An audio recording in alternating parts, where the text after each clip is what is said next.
Welcome to Alert Tales, where we dive deep into the most gripping stories of real-life experiences. If you love tales that evoke emotion, spark conversation, and connect us all, you're in the right place. Don't forget to hit that subscribe button and join our community for more captivating stories that will keep you on the edge of your seat. I've been bleaching my skin, and I didn't even realize it. My mom's been giving me a lotion to use on my skin to clear it up. I just thought my skin was getting clear. But I should have realized something was wrong when my foundations became too dark. The lotion had some kind of skin bleach, and now I'm noticeably lighter. I was dark-skinned black. My stepdad said I'm pulling a Michael Jackson after visiting today after not seeing him for 4 months. My auntie said I've gotten much lighter. I didn't know I was bleaching my skin. I'm supposed to see old co-workers from 6 months ago on Monday, but I'm too scared to go now. I'm thinking of buying dark foundation to hide it. I'm so freaking embarrassed. How could I not realize my skin was getting significantly lighter? I just thought this was what it looks like when your face clears up. I exposed my cheating ex to her family after she went psycho.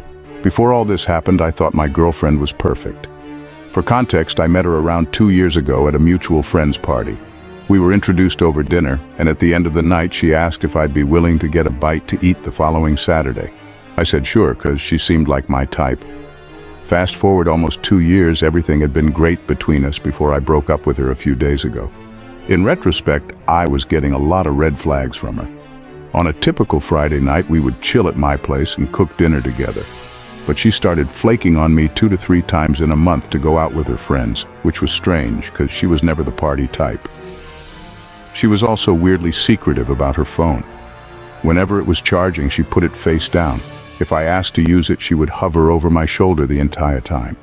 I asked some of my friends if I was crazy or if something was actually going on, and got mixed responses. I was completely in love with her and was really worried that a rift was growing between us. Everything came to a head last week. The weather was supposed to be really nice one day, and we had both taken time off from work to go hiking. We used to go together all the time, so I thought it would be a good way to spend some time together.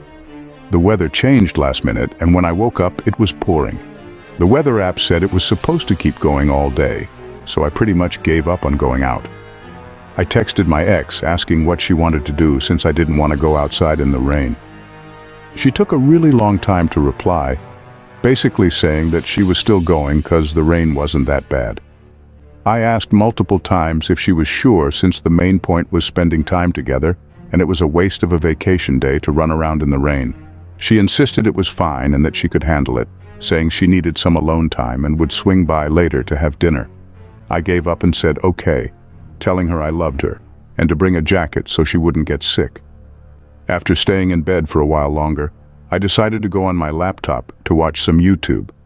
I grabbed what I thought was my MacBook, sitting on the bed, and opened it. It hit me immediately that it was really my ex's, and she must have left it at my place. I was about to close it when I saw an unfamiliar name pop up in the notification center. I got a pit in my stomach, seeing a message saying something about meeting up at noon. I didn't want to assume the worst, so I opened the chat thinking maybe she changed her mind and was hanging out with one of her friends instead. I was disgusted to see it was some guy she was seeing. The chat was littered with nudes and loving messages between them. I felt like I was gonna vomit. I scrolled to the top of the chat, and they had been talking for over 2 months. I felt lost, and my sadness quickly turned into anger as I thought about how much time I had wasted with this girl if this is how she was going to treat me behind my back. I simmered for a couple of hours in my apartment until she came over, watching her texts go back and forth between her and the guy. She came home around 5, asking how my day was and giving me some BS about how nice the trail was. I told her to cut the crap and just tell me the truth about where she really was. She gave me a deer-in-the-headlights expression, stammering for some kind of excuse. I told her to save it and get out because I knew what she was doing and I wasn't going to waste time with someone like her. She started crying and profusely apologizing, saying that it didn't mean anything, and I was the one she wanted to spend her life with. After an hour of argument, I finally told her to get out, or I was going to call the cops and I'd have a mutual friend pick up her things later in the week. She finally went home, but around 15 minutes later I started getting a barrage of texts from her, ranging from apologetic to insulting to threatening, saying that if I was more of a man, then she wouldn't have looked for anyone else in the first place, and she'd threatened to tell my friends I cheated. After a couple of hours of not responding to her antics, I got a call from her mother. She was screaming in my ear, calling me a horrible person for cheating on her daughter and asking me how I could live with myself. I didn't say anything, I just hung up after her rant and sent her screenshots of what her daughter was saying. She left me on read, and I didn't get any more texts from her or my ex. It's been a couple of days now, and I don't know what to do. My friend group is divided on whether I was in the right or if I took it too far by getting her mom involved. I don't want to be a dog owner anymore, but I can't just get rid of my dog. I have owned my dog for almost 7 years, and she has become the biggest challenge and burden on my life for the last 5 years. I got my dog shortly after my grandma passed away from cancer. I felt I was missing something and decided to fill the void with a dog. Stupid, I know, but I was 22. After getting her from a local shelter, things quickly were not great. The shelter claimed she was 2, but our vet claimed she was 5 or 6. After bringing her home, she had a big limp, which the shelter claimed was no big deal and would figure itself out. It didn't. Within a year of having her, she had torn both of her ACLs from basic running and went into gastrointestinal failure, which put me in over $15,000 in debt. After all of the hospital stays, she went from skittish but sweet to mean and unfriendly very quickly. Since then, she has given me multiple health scares that have added to the financial debt and emotional distress in my life. She has also developed a lot of small but frustrating habits from all of her health issues, like heavy non-stop licking and snoring. Myself and my partner are very easily overstimulated by noise, so this is a tough one. She also has food aggression with everyone except me. At this point, almost 7 years later, I cannot have guests over to my home. I spend $250 a month on meds and food. No trainers will work with her because of her behaviors and age, and my life is extremely limited due to her super needy food and med schedule. The latest issue is a large benign tumor in her mouth that gives her the most foul breath, and every time she goes on a licking spree due to tummy upset, the room is filled with the heinous smell.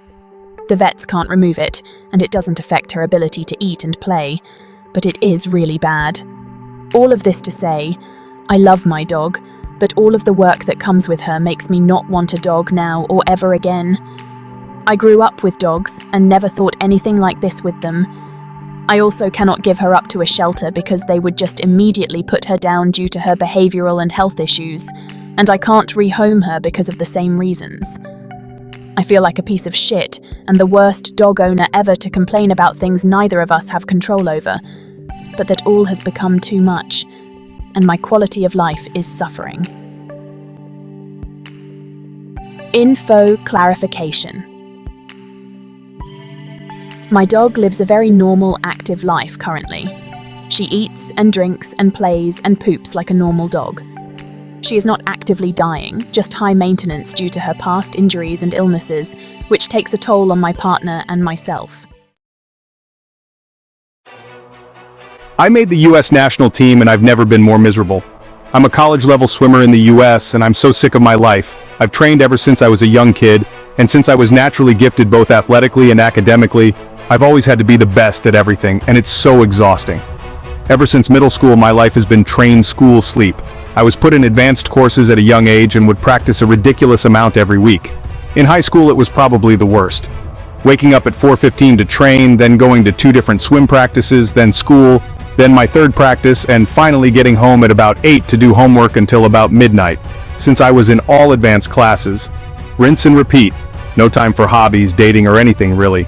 I slept usually about 3 to 4 hours a night and felt like a zombie most of the time, usually spending more time a day working out than sleeping. I didn't really feel proud of myself, I was just doing what I was supposed to. The only thing that kind of gave me a break was COVID.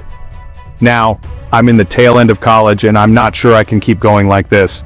I'm one of the fastest people in the United States, and to be honest, basically the world, but honestly I barely care.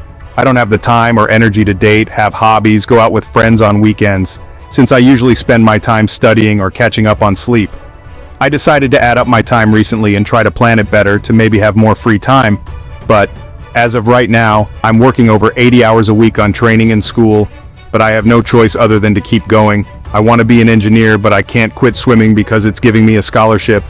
Being just a swimmer isn't an option. There just isn't enough money to do that exclusively, at least for my level. I feel completely trapped by expectations of my parents, my coaches, my friends. I don't want to keep living like this, but I see no other choice.